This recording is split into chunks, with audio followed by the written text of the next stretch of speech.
Good morning, everyone.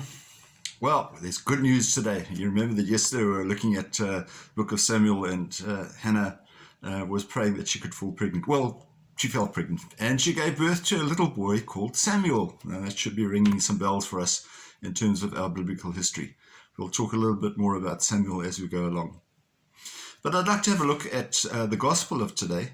We're looking at Mark's Gospel, chapter 1, verses 21 to 28.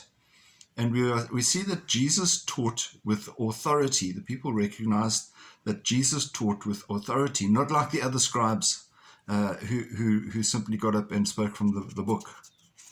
And that's interesting. It occurred to me maybe there's a distinction between authority and power. Okay, all right, let's get into semantics here. Power can be inherited. It can be imposed, can be appointed, can be elected.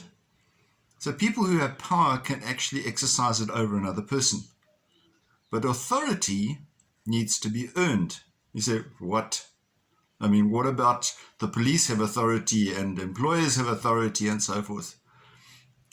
They may have positions of power, but in fact, are people giving into it? I mean, after all, the police theoretically have power, but there are people who reject what the police say. There is also people who work for a company or whatever it is, but they don't necessarily respect what the company stands for. Well, maybe they're not going to last very long in the company, but they don't recognize the authority, they recognize the power. So people will submit to an authority that they respect. That's interesting. Respect and authority. Because that person, you say, well, that person speaks with knowledge and they know what they're talking about, therefore I'll respect it. Power may be imposed.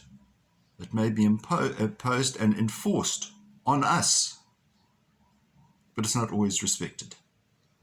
Jesus has authority, we are told. He earned it. He died on the cross. But he also comes and heals and cures people, and we see a lot of that happening in Mark's Gospel. And yes, Jesus did have power as well. I mean, he is God.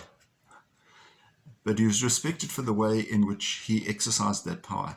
He did so with authority. So today, we submit ourselves to Jesus, since we acknowledge that he does have authority over us. And we welcome that.